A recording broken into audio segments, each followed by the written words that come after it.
Soyez tous les bienvenus dans notre émission de France en direct qui vous donne l'opportunité d'un nouveau départ, l'opportunité de connaître une nouvelle vie, de connaître la félicité que vous attendez depuis des années, que vous attendez depuis des mois.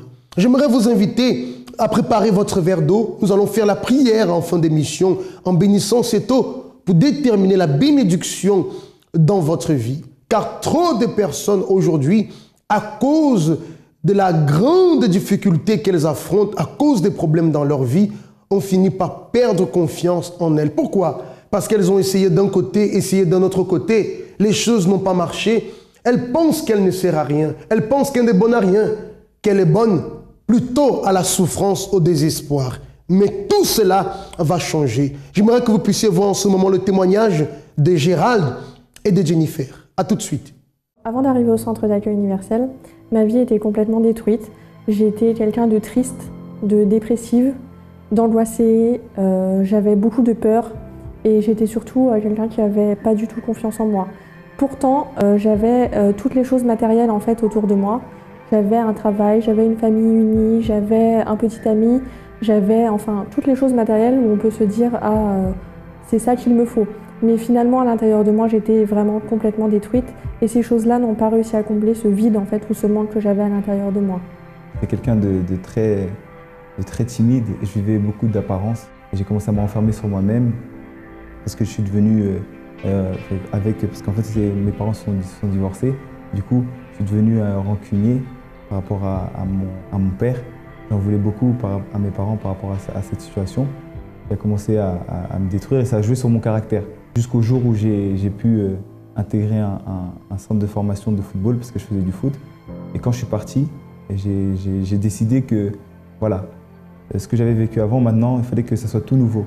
Donc j'ai commencé à mentir, à cacher. Je me suis dit, je vais faire une nouvelle vie, une nouvelle identité. Ça m'écœurait en fait, de savoir que en fait, ce que j'étais en train de vivre d'apparence, que je mentais sur moi-même. Et même moi, quand je vivais, j'étais dégoûté de moi-même. Et ensuite, un jour, j'ai fait la rencontre de ma femme. Et au début, tout allait bien. Au début, tout allait bien. On était 6-7 mois après notre rencontre. On a déjà emménagé ensemble, on habitait ensemble. Et tout allait bien. Tout allait bien jusqu'au jour où on a commencé à vivre ensemble. Et là, c'était différent. C'était différent parce que en fait, j'avais un problème vraiment. J'étais une personne qui était vraiment très jalouse. Et cette jalousie, en fait, c'était dû au manque de confiance en moi. Quand il était dehors, je pensais toujours qu'il était avec des filles, qu'il me trompait, enfin, qu'il n'était pas du tout accroché à moi, en fait. Et du coup, j'étais quelqu'un de nerveuse. Quand il rentrait à la maison, c'était vraiment crise de jalousie. Je lui posais 150 000 questions pour savoir où il était, avec qui, pourquoi il était arrivé en retard. J'en arrivais même à regarder dans son téléphone pour voir s'il n'y avait pas des numéros de filles ou s'il n'y avait pas des SMS de filles. C'était vraiment en fait dispute sur dispute parce que en fait, étant donné que moi je n'allais pas bien, je me disputais tout le temps avec lui et c'était vraiment invivable en fait, vraiment horrible. Au départ, je ne comprenais pas trop pourquoi il y avait autant de jalousie, pourquoi il y avait autant d'étouffement autour de moi, parce que moi j'essayais de tout faire pour que tout aille bien, parce que comme j'ai vécu on va dire, j'ai une expérience malheureuse avec mes parents qui sont divorcés, et moi je voulais pas vivre cet exemple-là, enfin je voulais pas suivre cet exemple-là. Du coup, j'ai essayé de tout faire pour qu'elle soit bien, j'ai essayé de lui acheter des choses pour lui faire plaisir, des cadeaux, j'ai essayé de lui faire des sorties, des choses pour vraiment améliorer notre relation de couple. Et même avec ça n'allait pas. Et moi, j'essayais de rendre la chose parfaite et avec ce que je faisais, ça ne suffisait pas. Et moi, ça me rendait vraiment triste. En fait, moi, le centre d'accueil, je l'ai connu par l'intermédiaire de ma mère parce qu'elle m'a invité au centre d'accueil. Et là, je commençais à aller. Au départ, c'était vraiment pour lui faire plaisir, parce que bon, voilà, comme c'était ma mère, je voulais vraiment lui faire plaisir, donc je venais de temps en temps. Et à force de venir au centre d'accueil, je commençais à me sentir bien quand les messages me faisaient du bien en fait, jusqu'au jour où j'ai déménagé. Et là, j'ai commencé vraiment à venir régulièrement. Et là, j'ai tout refait à zéro. Même justement avec mon épouse, je lui ai lancé petit ultimatum et je lui ai dit que voilà, si elle voulait qu'on continue à vivre ensemble, il fallait qu'on base notre relation sur la parole de Dieu et tout recommencer à zéro. Et si elle n'était pas d'accord, ben, ça s'arrêtait là. Sincèrement, sur le coup, j'ai pas compris en fait, parce que j'étais pas ferme à l'église, je venais juste simplement de temps en temps. C'est comme s'il préférait Dieu que moi en fait. Et sur le coup, j'ai pas du tout compris cette décision. Je me suis même sentie mal en fait, parce que je me suis dit, mais mince, alors il m'aime pas vraiment. Et après, bon, comme je l'aimais tellement, j'ai accepté sa décision en fait. Je me suis dit, bon, d'accord, j'ai commencé à m'investir, à écouter la parole, à pouvoir comprendre les choses qui étaient dites en fait pour pouvoir les mettre en pratique. Et c'est à ce moment-là que j'ai commencé à vraiment vouloir changer mon intérieur. J'ai fait la campagne d'Israël.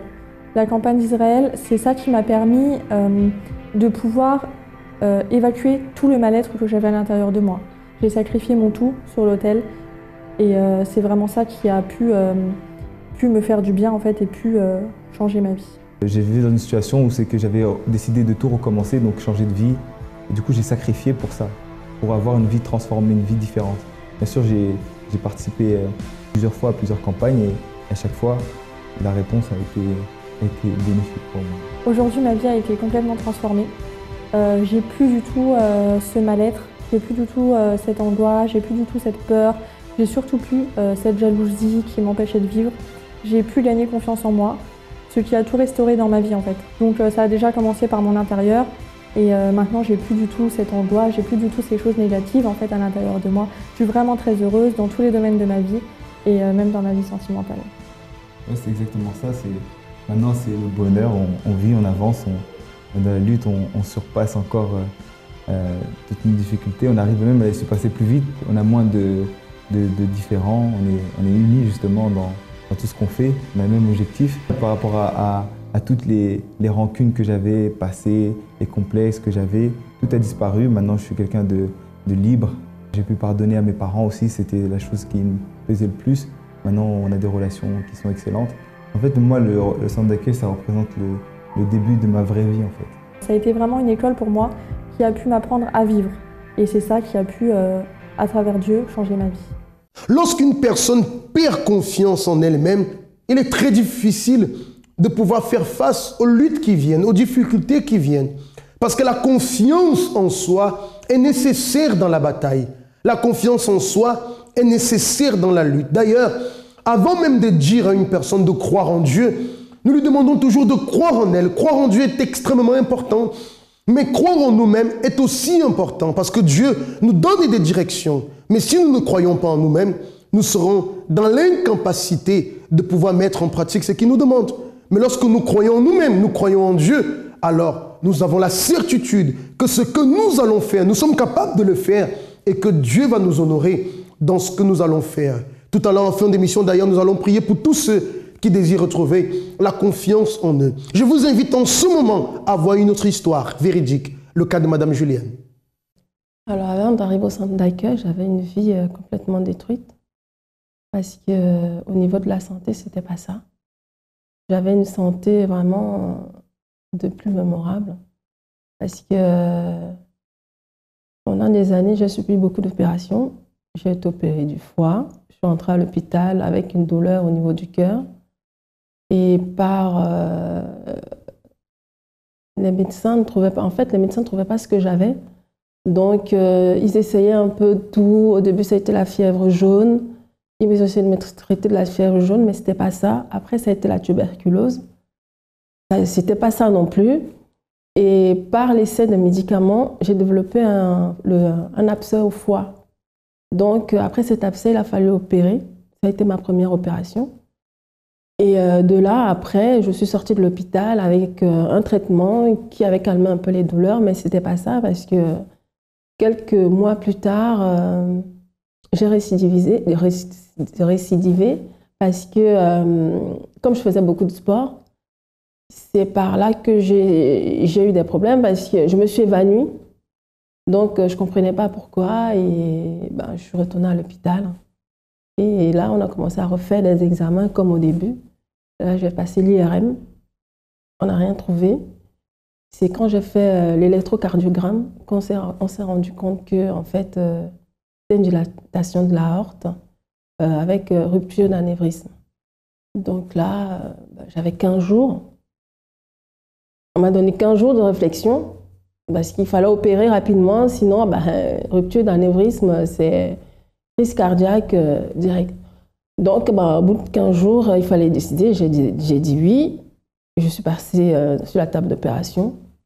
Donc on m'a opéré, on m'a remplacé l'aorte et tout. Et quelques années plus tard, c'était le souffle au cœur. Le souffle au cœur, tombe enceinte. Et pendant ma grossesse, j'avais le souffle au cœur.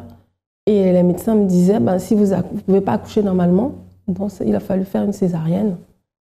Et pendant la césarienne, j'ai été dans le coma. Je suis sortie du coma et je suis sortie de l'hôpital. Je m'occupais de mon enfant, mais je ne pouvais pas le porter parce que par le souffle au cœur, il ne fallait pas faire d'efforts. Qui dit effort, dit aussi chute, tomber et peut-être ne pas se relever, et ainsi de suite. Donc, je me suis retrouvée comme ça, toute seule, avec des amis qui étaient autour de moi, à me sortir, à me battre pour élever mon gamin. Sauf que quelques années plus tard, nouvelle encore, je retourne à l'hôpital parce que j'étais suivie tous les mois. Tous les 6 mois, j'étais hospitalisée parce qu'il fallait faire les prises de sang et tout. Quand je suis rentrée à l'hôpital, là, on m'annonce madame, vous avez la cataracte. Mais non, c'est pas possible. Une fois de plus, déjà, à 20 ans, on m'annonce que je dois me faire opérer du cœur. Pour moi, à 20 ans, on ne se fait pas opérer du cœur, c'est des maladies des adultes. Et là encore, on m'annonce une autre nouvelle, cataracte, maladie d'adulte. Je dis non. On n'a pas le choix. On se dit, on a besoin de la santé. J'avais un enfant, il fallait que je me batte pour lui. Donc, j'ai été opérée de la cataracte. Et c'était pas facile non plus, parce que je me retrouvais toute seule. Il n'y avait que des amis. La sœur qui m'a élevée, donc mon père lui a donné ma charge.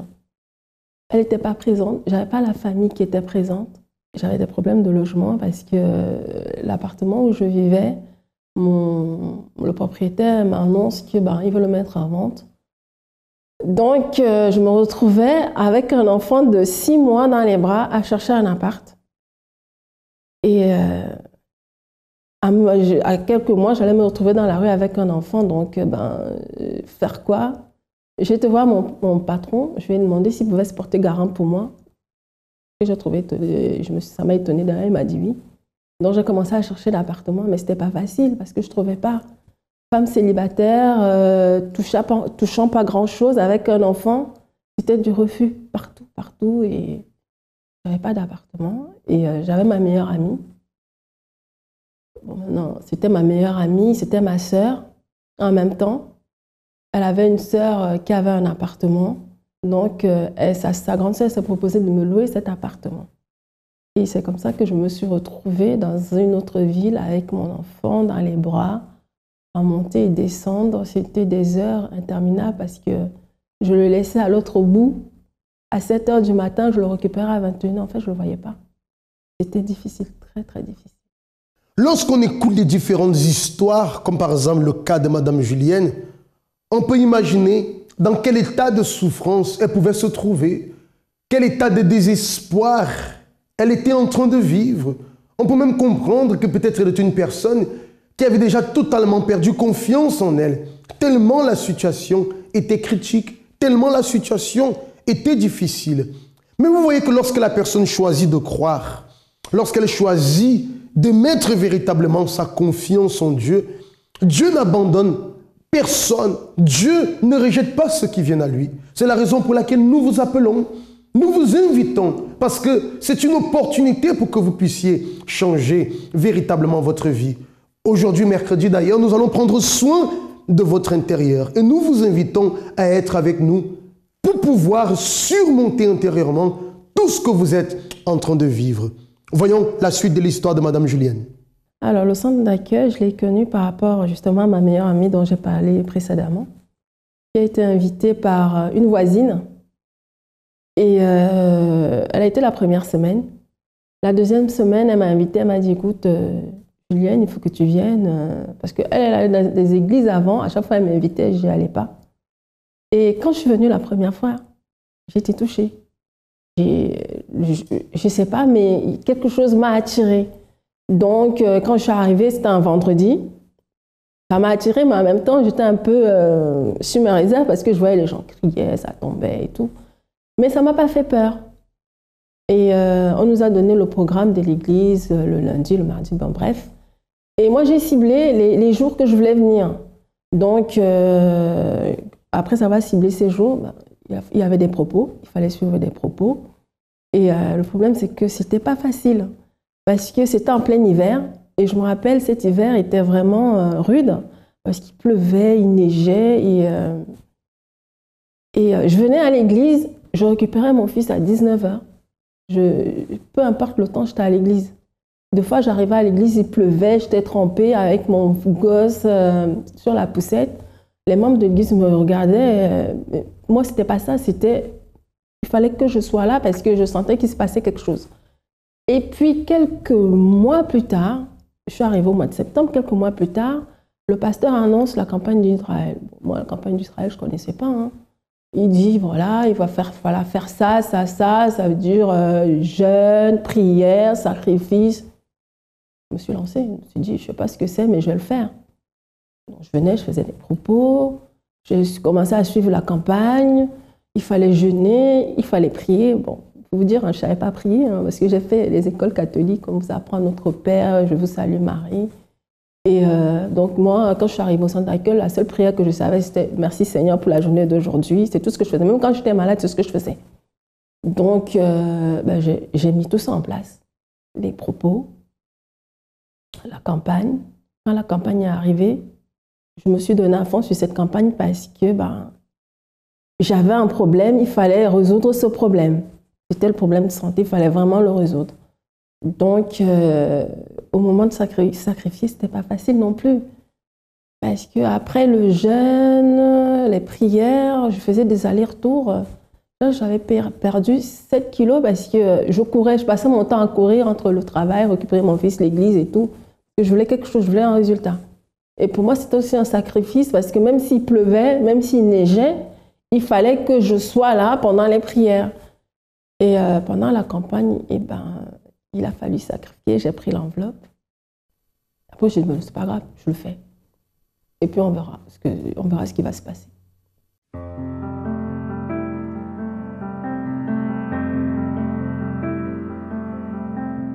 Alors aujourd'hui, ma vie n'a rien à voir avec ce que j'ai vécu il y a des années. Comme je vous disais précédemment, je jeûnais, je suis tombée en pleine campagne d'Israël, donc j'ai jeûné, j'ai sacrifié.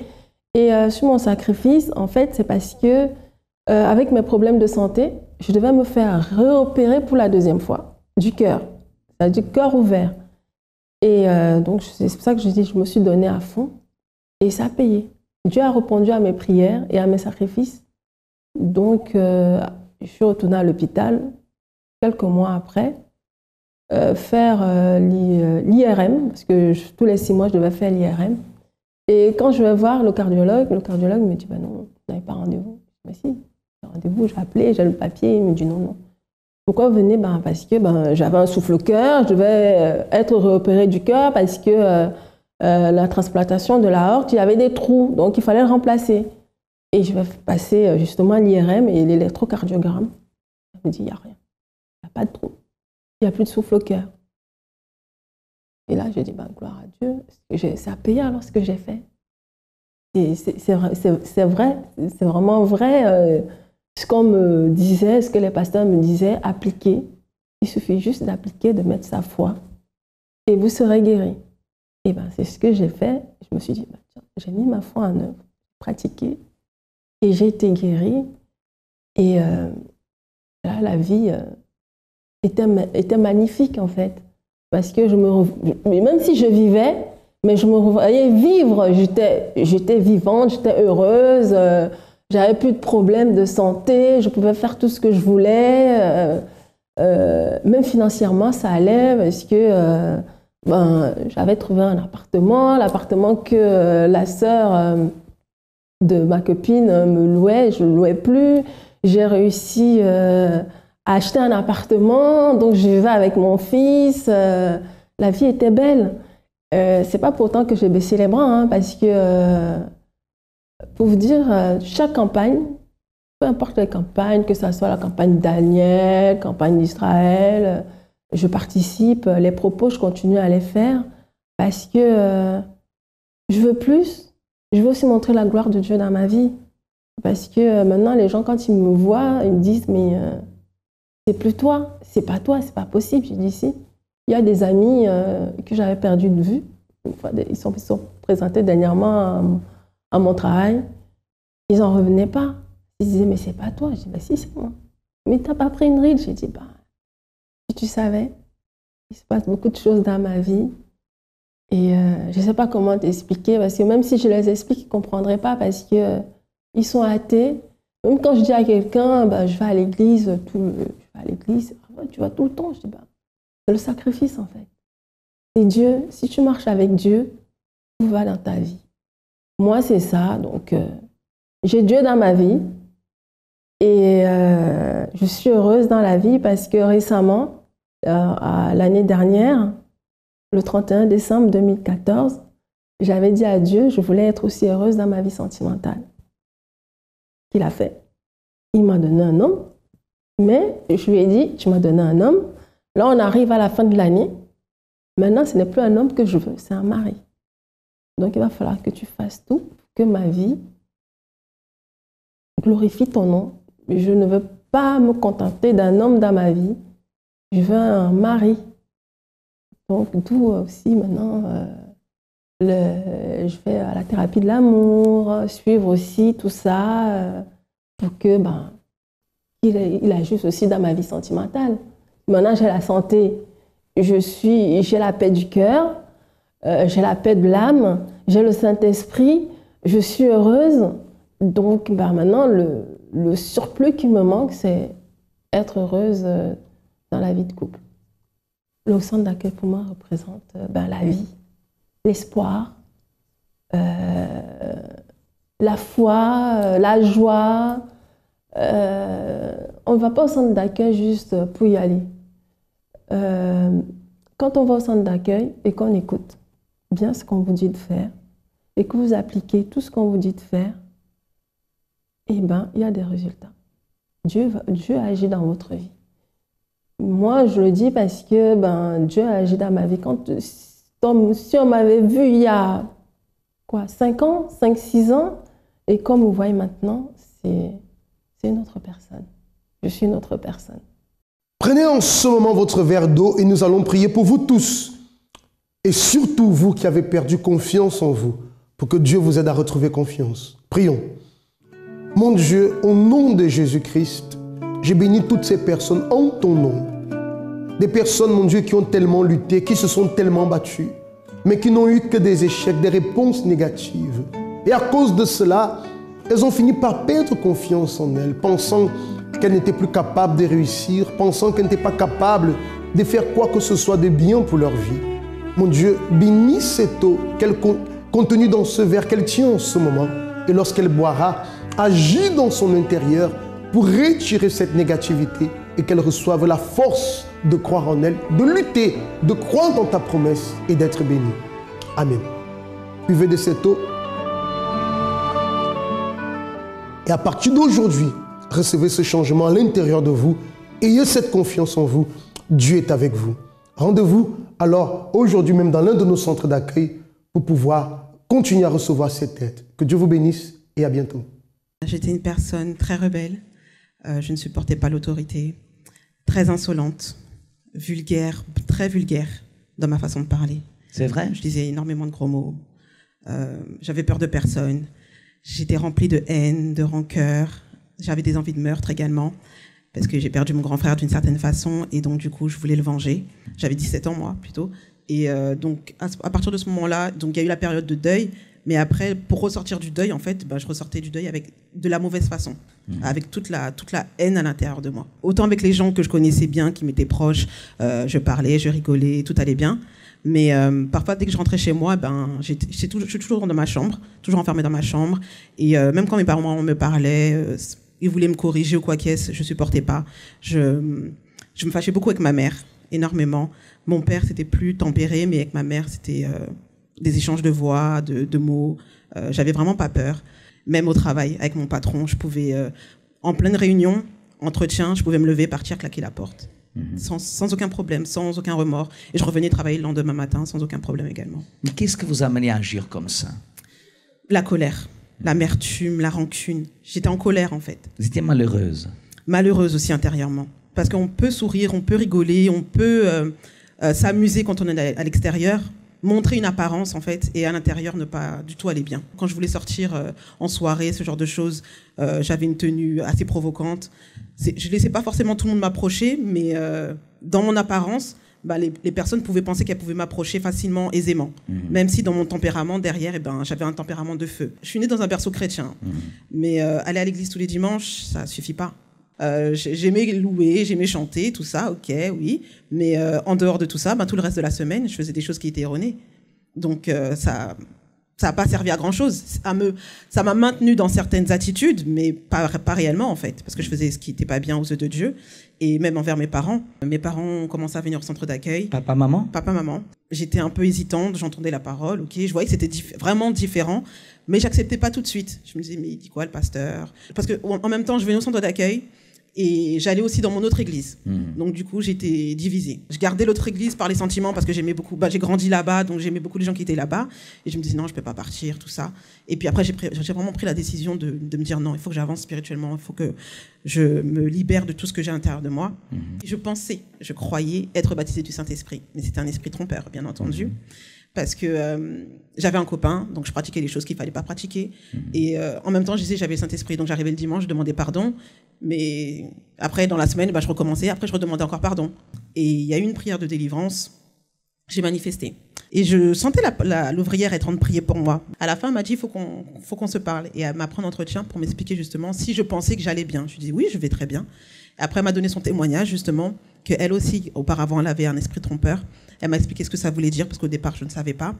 Et parce que où j'allais avant, donc il y avait la manifestation du Saint-Esprit, entre guillemets, où les gens pouvaient tomber, se relever, ou crier extrêmement fort, donc, ou sauter sur place, ce genre de choses.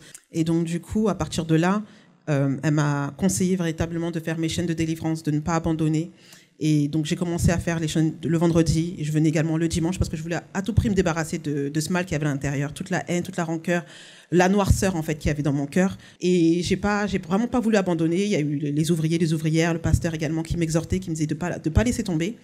Et une fois que j'ai eu cette délivrance, j'ai senti que je ne pouvais pas laisser plus de place au mal. Grâce à ça, j'ai obtenu ma délivrance avec les chaînes de la prière, et est venue la campagne d'Israël. Donc là, à ce moment-là, j'ai fait le vœu, j'ai dit, mon Dieu, le mal est parti, je suis débarrassée de tout ça, mais je ne peux pas vivre vide sans toi, sans te connaître, sans ton esprit. Et j'ai fait cette campagne d'Israël-là dans ce but, de me vider de tout, de moi-même, de ce que j'étais, de ce que je pensais être, parce que je pensais être quelqu'un, mais je ne suis personne. Et là, vraiment, j'ai recherché la présence de Dieu. Qui est aujourd'hui Claudia? Donc, je souris, mais je ne souris pas juste pour sourire. Je souris parce que j'ai vraiment la paix de Dieu à l'intérieur de moi. J'ai plus envie de tuer, j'ai plus de haine, j'ai plus de rancœur. J'ai cette paix à l'intérieur de moi. Avec ma mère, ça va beaucoup mieux. Je peux parler avec ma mère, je peux rigoler avec ma mère, je peux me confier à ma mère, chose que je ne faisais pas. Les gros mots, la vulgarité, le côté je peux me bagarrer, partir au quart de tour, grâce à Dieu, tout ça c'est parti. Comment vous vous sentez aujourd'hui? Libérée. Amen. Félicitations. Que Dieu vous bénisse. Merci beaucoup.